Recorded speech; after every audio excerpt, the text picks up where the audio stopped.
Buenos días, jóvenes del grupo D5AS, quinto cuatrimestre de la licenciatura en Derecho.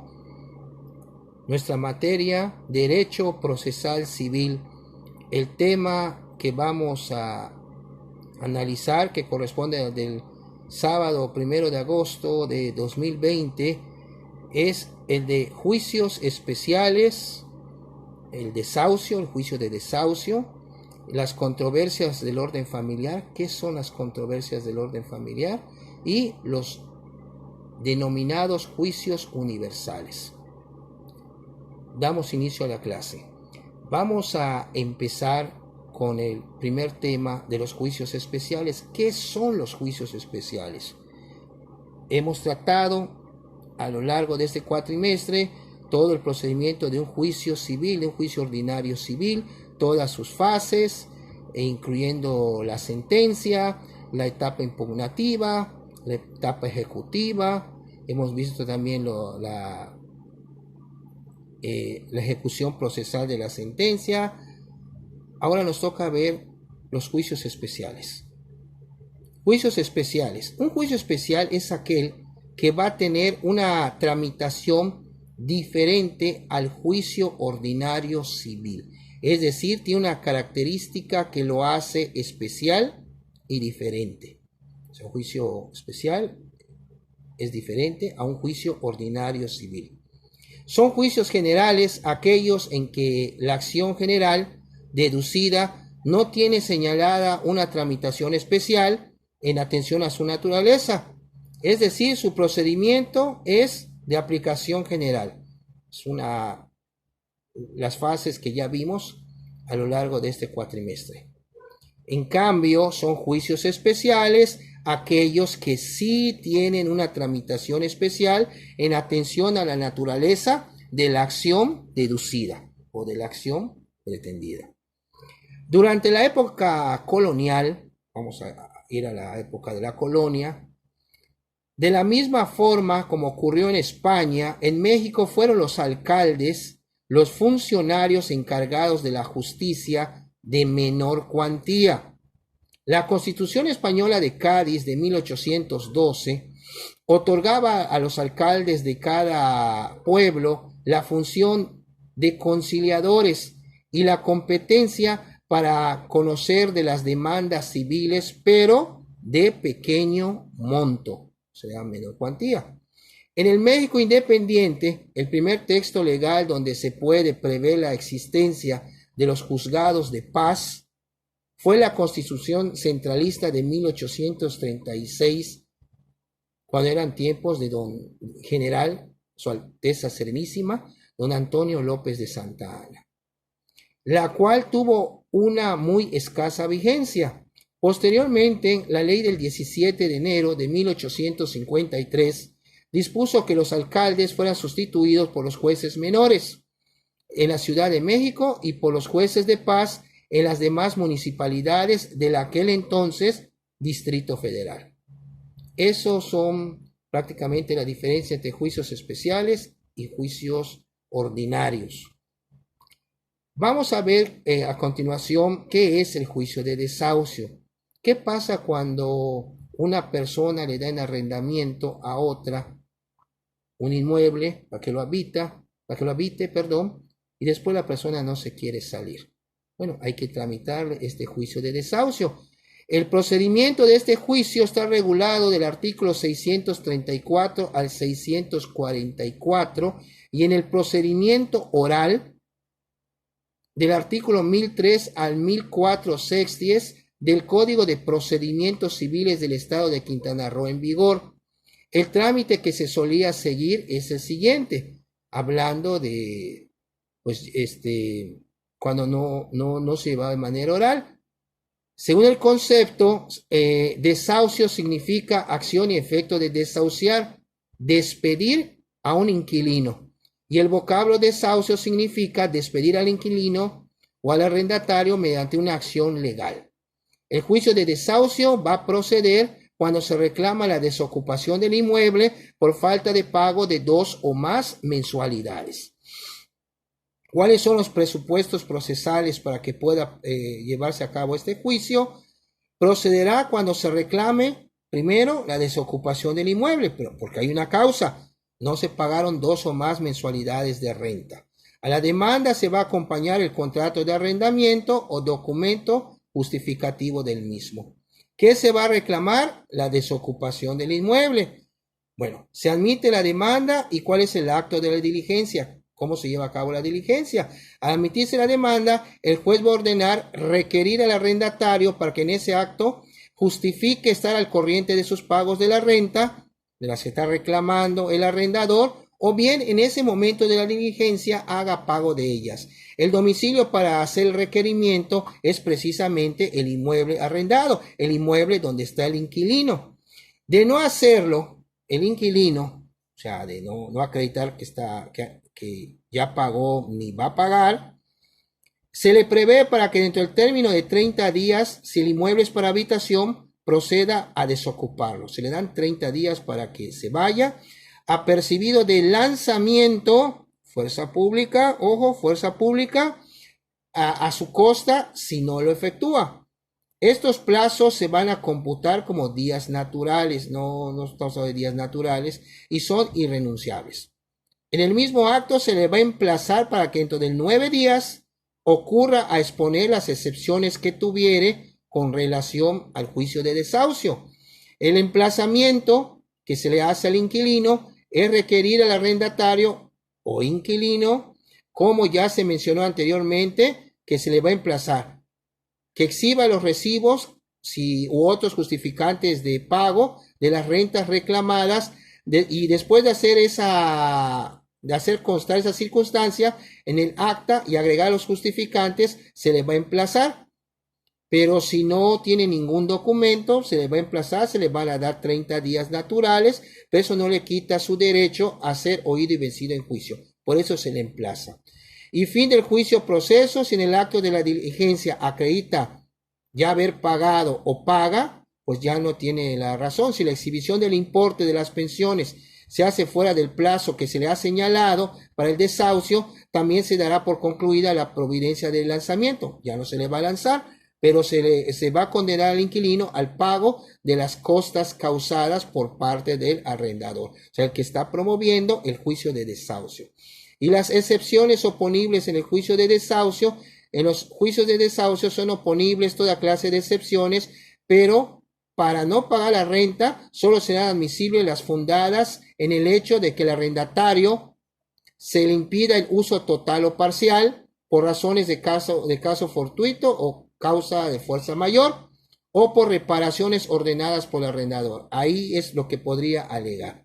La vista que se le va a dar al actor en caso de que se admitan esas excepciones, con ello se mandará dar vista al actor, al que está promoviendo el juicio de desahucio, por 3 días, quien en ese plazo podrá ofrecer pruebas. Si en el plazo de desahogo de la vista sobre las excepciones el actor no objeta los documentos que presentó su inquilino, con los que pretende justificar el pago de las rentas, se dará por concluida la providencia.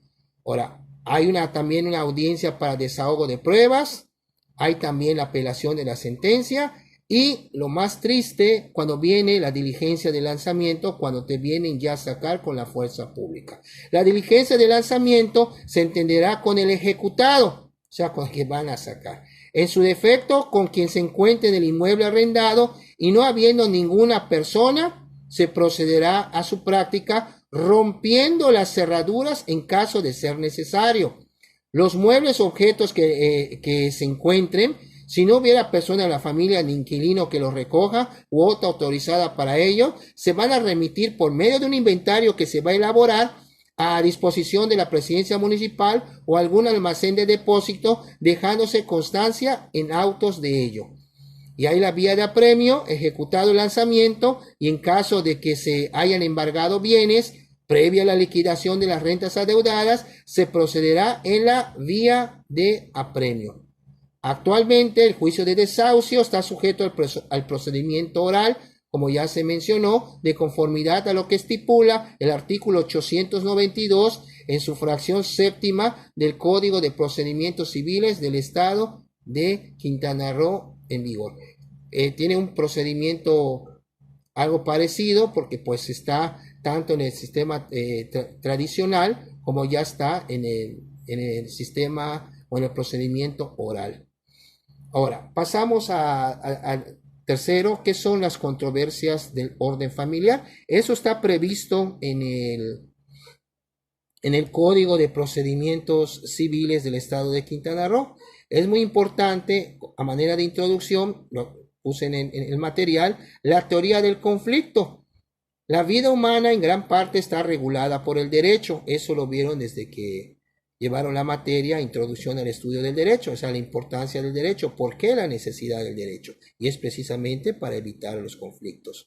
Si no existieran normas que reglamentaran la convivencia humana y pusieran límites a la actuación de los hombres, imperaría la anarquía y el desorden. Por lo tanto, el conflicto ha coexistido en la naturaleza del hombre en sociedad. O sea, desde siempre ha habido el conflicto, desde la antigüedad, en las comunidades primitivas, ya competían por la satisfacción de las necesidades de las comunidades, y a medida de que el ser humano fue evolucionando, se desarrollaron nuevas formas racionalizadas para dar solución a estos conflictos que la vida presentaba. Gramaticalmente, la palabra conflicto viene de la voz latina conflicto conflictionios, que significa choque, lucha, disputa, debate. Todo eso significa la palabra conflicto. Bueno, en este sentido, la solución con la que se pretende dar por terminado un conflicto debe encontrar aquellos dispositivos que satisfagan las necesidades o intereses exigidos por las partes en la contienda, y eso únicamente se puede encontrar a través ya sea de la conciliación o bien a través del derecho, a través de las normas del derecho. El conflicto, surge con motivo del desacuerdo. Cuando dos partes están de desacuerdo con algo, una quiere una cosa, el otro quiere otra cosa, y no se ponen de acuerdo, pues hay un conflicto de intereses y hay que buscar una solución. Alguien tiene que dar como dicen vulgarmente, su brazo a torcer, pero ninguno quiere. Entonces, ¿qué es lo que va a buscar? También existen los juicios arbitrales, en donde, pues, si aceptan someterse a un árbitro y lo que diga el árbitro es lo que se va a hacer, adelante. Pero tendrían ellos que aceptar someterse a ello.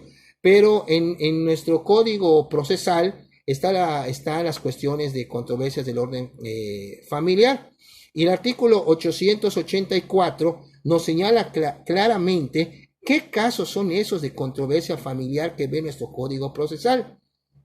¿Cuáles son? Primero vamos a tener, conocerán los jueces de primera instancia de las solicitudes sobre declaración, preservación o constitución de un derecho, o se alegue la violación del mismo o el desconocimiento de una obligación, tratándose de calificación de impedimentos, por ejemplo, de matrimonio, de las diferencias que surjan entre marido y mujer sobre la administración de los bienes comunes, la educación de los hijos, oposición de maridos, padres o tutores, y en general todas las cuestiones familiares similares que reclamen la intervención de un juez, o sea, la intervención judicial.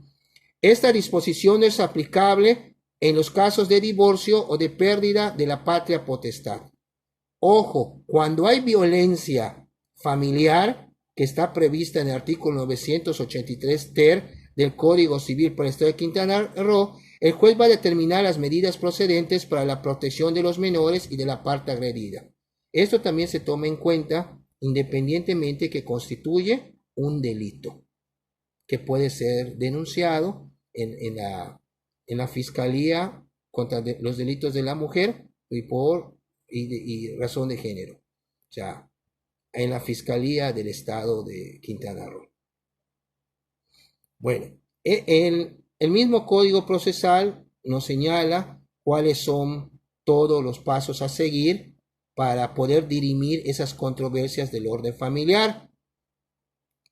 Y hay otros actos también que se manejan a manera de incidente, que marca el artículo 888, que dice se tramitará en forma de incidente y que habrá de seguirse con el Ministerio Público Por ejemplo, el permiso para que los cónyuges celebren contratos entre ellos o para obligarse solidariamente o ser fiador uno del otro en los casos que permite el Código Civil. La calificación de la excusa de la patria potestad con arreglo al mismo Código Civil y la aclaración de las actas del Estado Civil cuando se trate de errores gramaticales o mecanográficos o de letras o de palabras concernientes a la real identificación de la persona o de las personas. Eso prácticamente son lo que prevé nuestro Código de Procedimientos Civiles referente a las controversias del orden familiar. En los denominados, por último, juicios universales, Rafael de Pina menciona que recaen sobre un derecho, estos juicios universales, o bien sobre un conjunto de bienes y derechos, para ser más específicos y más completos, que no comprenda la universalidad de los bienes o derechos de una persona, sino sobre determinados, individual o socialmente. Los segundos recaen sobre una universalidad de bienes o derechos. Estamos hablando de la clasificación que hace este jurista, Rafael de Pina, cuando habla del contenido patrimonial de las cuestiones litigiosas, ya sean singulares o universales. Singulares cuando no son sobre todo los bienes y los derechos, y sobre los universales cuando se habla de completamente la universalidad de los bienes y derechos. Alcalá Zamora menciona que hay determinados rasgos comunes de carácter procesal en los juicios universales, que son los siguientes. La intervención es una característica de los juicios universales de órganos parajudiciales, que son sujetos que ocupan una posición intermedia entre las partes y la del juez. Ejemplo de estos órganos, por ejemplo, en las juntas de interesados, de aspirantes a la herencia, de los herederos instituidos, de los acreedores, etc. Tenemos otra característica que es la desvinculación procesal del conjunto de bienes, el cual cuenta con la capacidad de ser parte a título de patrimonio autónomo y que actúa en el comercio jurídico mediante un administrador, en este caso el albacea en las sucesiones y el síndico en los concursos. Número 3, tenemos la situación intermedia o de tránsito entre la jurisdicción contenciosa y la jurisdicción voluntaria.